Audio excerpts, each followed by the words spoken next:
okay lang ba kung iwan mo muna kami ng ate ko? Para naman makapag-heart to heart talk kami. Pero huwag masyado matagal, Mama. Dito lang po ako sa labas pag may kailangan ka. Salamat.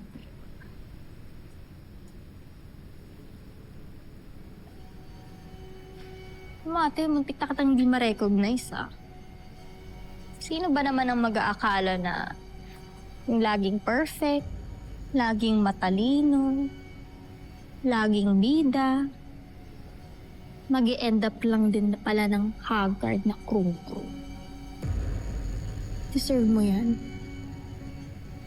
Kinakarma ka na ngayon dahil sa pagtalikod mo sa akin.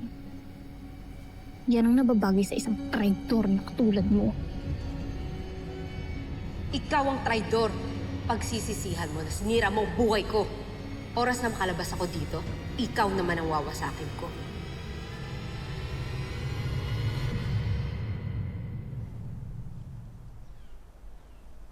Oh, anak. Ang ginagawa mo dyan?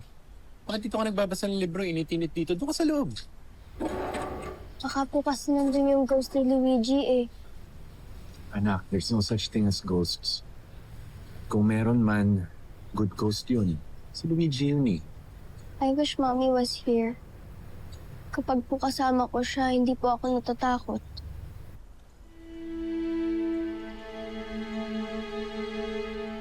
Medyo matatagalan pa kasi bago makauwi yung mami mo eh. Nagkaroon kasi siya ng mental breakdown sa kulungan.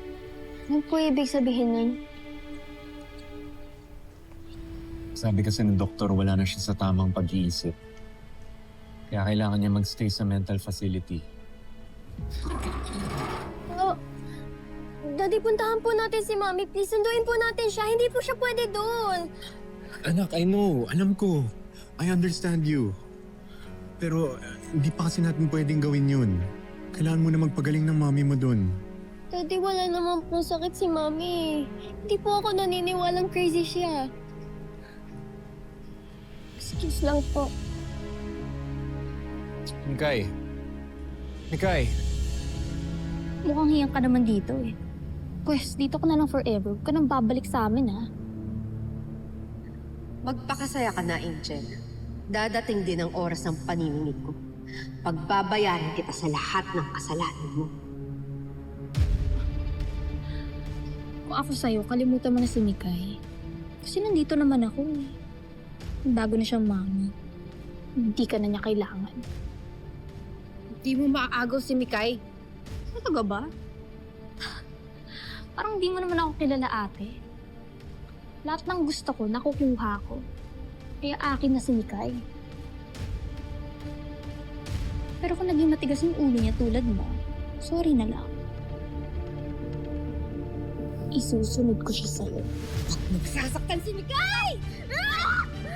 Wala!